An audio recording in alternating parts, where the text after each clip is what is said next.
So y'all know this PlayStation Plus thread that I've been showing you guys for a number of days now, right? I told you I was gonna try my best to exhaust the freaking thing.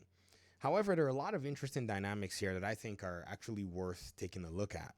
Some people within the service think, about this whole thing differently.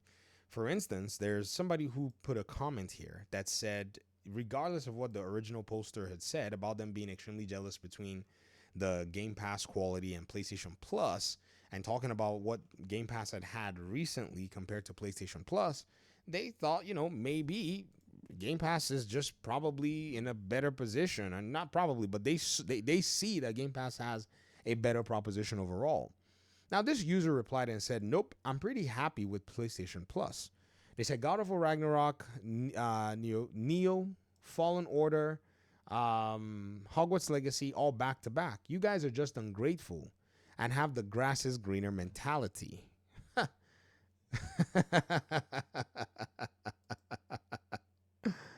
Okay.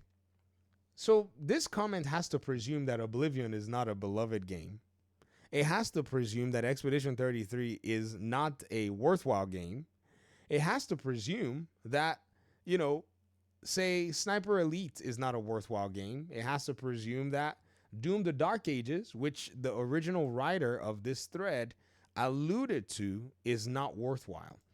The thing is, these games are available on PlayStation. So it's not about the grass being greener in terms of that. Like, you couldn't even play these games on PlayStation anyways, right? So why not just enjoy what you have and be grateful for it?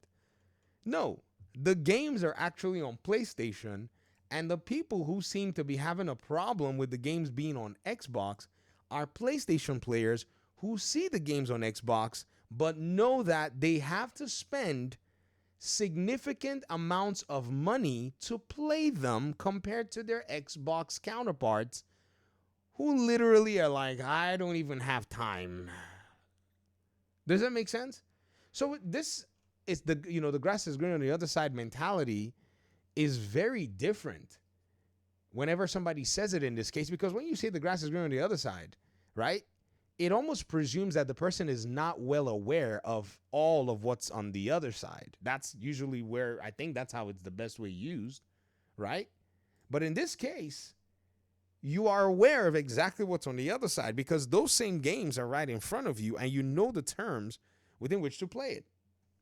So this person said, that being said, if you're unhappy with PlayStation Plus Extra, then change to Game Pass and see if the grass really is in fact greener.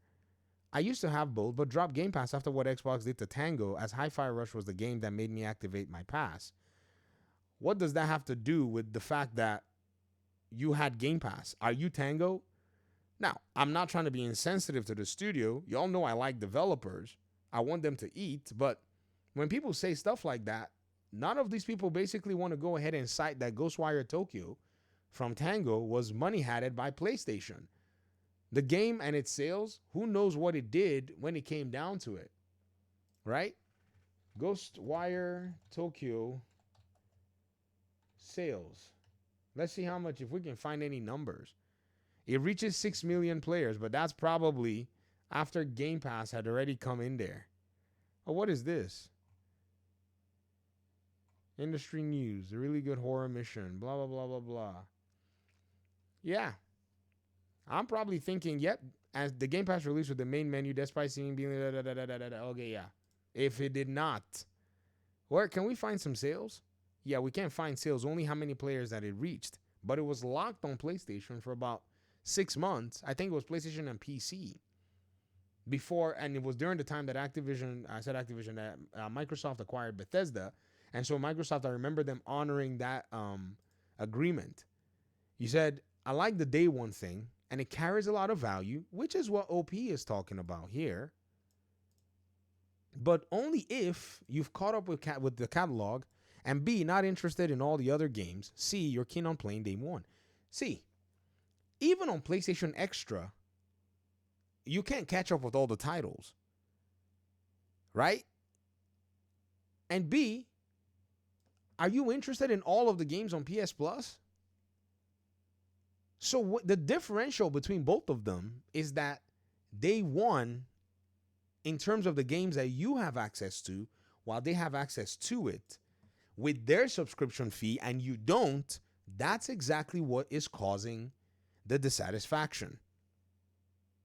This said, Game Pass looks value due to day one titles. That's exactly what the value is. However, beyond that, PlayStation Plus Extra overall holds more value for me, as I wasn't playing anything else on Game Pass except day one big games, while Extra had a lot more games and higher quality games to play. Well, that's absolutely not true.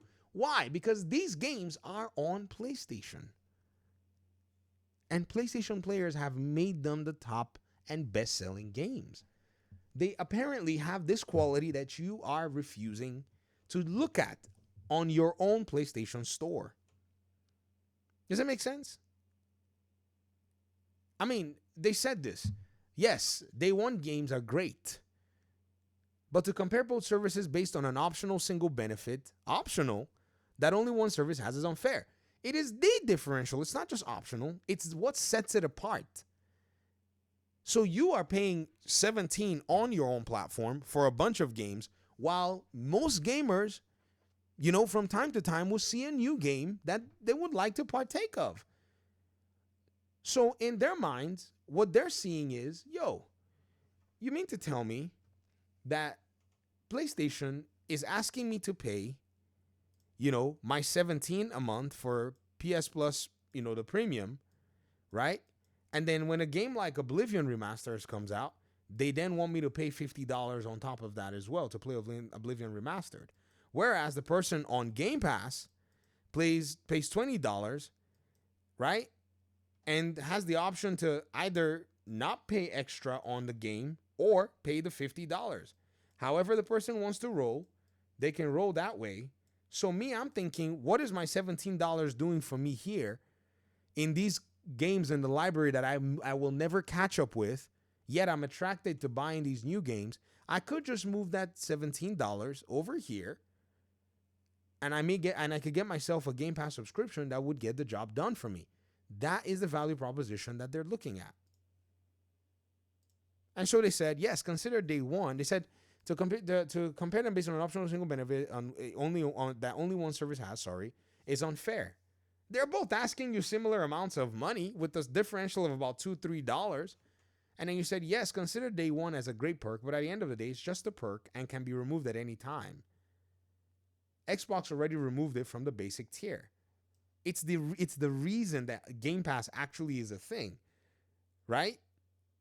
So just as PlayStation doesn't give you, and they also removed their PlayStation Greatest Hits, which was 25 games that you got when you bought the PS5. I remember I had access to 25 PlayStation games and they removed them. And then they said, please judge the services holistically for what they are, not just in a single benefit. Also judge them based on how much you get out of the service, which for PS Extra, if you play more than 2 AAA games, of which there are plenty, albeit not day one, you get the direct financial value back. However, the perceived value is something else entirely, especially when being propped up against AAA day one titles. You're basically making a case for Game Pass, because Game Pass not just talks about possibly giving you, these titles, they're giving you the more expensive titles for a smaller fee at the end of the day. And I think somebody basically said, they did give us a good of games lately, but let's be honest, those games are games that most people who wanted them already bought a long time ago.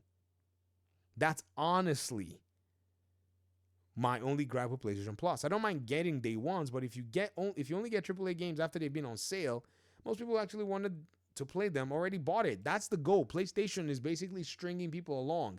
Oh, maybe one day it's going to show up on PlayStation Plus, right? This person said, God of War Ragnarok, you mean the PS4 game? He's not lying. I mean, come on. That's 3 years old. Fallen Order is on Game Pass. Hogwarts is 3 years old. Man, is Hogwarts really 3 years old? It's a total waste of money, unfortunately, at this point. This one said people already own them, though. All the good ones on the PS Plus Ultimate I already had. It sucks. And anything I wanted new to play that comes out, is never on there. Silent Hill 2 would have been a great day one for people. This person that's basically trying to make a case, but ends up making a case for Xbox, goes ahead to say, no, you may own them, but not everyone else. Buying new games and having Plus is your choice. I know somebody who can make that case, and it will stand. I mean, like, it's the same exact case. You know what I mean? But it's a better proposition whereby you have access to brand new games as an option on the very same day. The one thing that sells video games more than many other things, is hype. And so what they've done is they've basically packaged hype and given you, for a small fee, a tiny token. And then if you choose, later on you can buy the game. Right? This person said, I know I have Plus, so I hardly buy games. I have very strict rules which prohibit myself from buying games. Also, I don't buy anything for more than 60% off until the games for said month is announced. This way, if something I own drops on Plus, I don't feel buyer's remorse. You need to make things work for you. Don't be a slave to the system and complain about it. Okay, so what this person is saying is they're basically gaming the PlayStation system to get the most out of it. But people who want to go ahead and go on Xbox's ecosystem, where you pretty much know exactly what it is you're going to get. You have a calendar of games that are already coming out. They already tell you, oh, these are the games that are going to come out on Xbox. They've shown you games as far back as Fable and this other game. You're telling people not to judge the service by those things? I don't know, man. It's a very interesting thing because as much as people try their best to dance around this whole reality, the service just gets more and more and more sensible when you actually compare what else is on the market. And this is what I think Xbox basically has as its strongest suit right now in the market. Talk to me in the comment section. Thanks for watching the video, guys. Peace out.